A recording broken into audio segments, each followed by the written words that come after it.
Emagumbini amanomhlaba ngebingelela nganza kwethu obuyela uDlamini eMpumalanga Bhekede Thunywa Senkosi. Izizwe nesithunywa kwehlukene mbukelo khona ekhaya akufanani.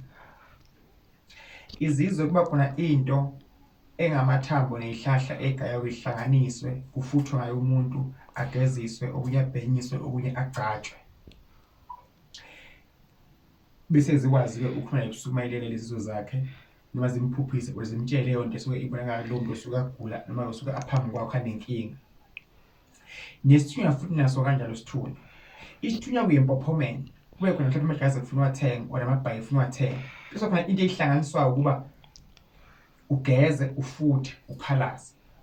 Usiphakamise nangawo amaphakama onke. Mhlawumbe khona drink thizeni efunakalayo. Sometimes bakhona umuthi okufuneke ukuze ukwazi ukugeza idlozi lakho libe clean, because idlozi nesithunywa into isebenzisana kulezo mbukelo khona ekhaya. Isithunywa into yakamoya ehlela abantu abaphilako nephinde bese buyavela ngabantu asebangasekho kuphi emhlabeni mbukelo khona ekhaya.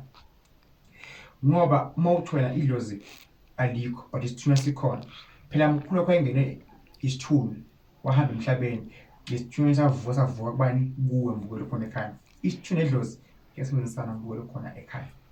Hlala ukwazi lokho. Zikhona into emele ugeze ngazo ey'faka umuthi phakathi ukuze mhlawumbe isithunywa sakho sibe sihle sibe clean. Akusiwo nje amanzi kuphela, cha mbukelo khona ekhaya. Kunabantu abadala esibambe mhlawumbe bangcolile bebangageziwe, ekufuneka bageze leyo emzimbeni wakho abasebenza ngawo babe clean, zikwazi ube ney'bonakaliso eziningi ezahlukahlukene kuphi empilweni yakho mbukelo khona ekhaya.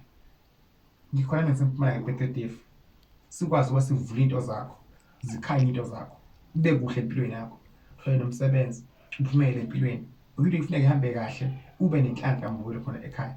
Baningi bebhenda yakubona. Izangoma, inyanga, abathandazi, bafundisi, amagedla. Ungagxeki, ungagxeki umuntu umbeke kabi amabala kanye isizo lakho uyalidinga mbukelo khona ekhaya. Nalapha ekhaya kumbolekile ingane yakwethu ukuba ungafika sithole usizo, ikusize empilweni yakho, zakho zikhanye. Inkosi ikubusise, inkosi ikukhanyisele. La ukhona khona ngathi lingavuka ikhala kini. Iphakame impilo yakho, uthole umsebenzi, ube nenhlanhla.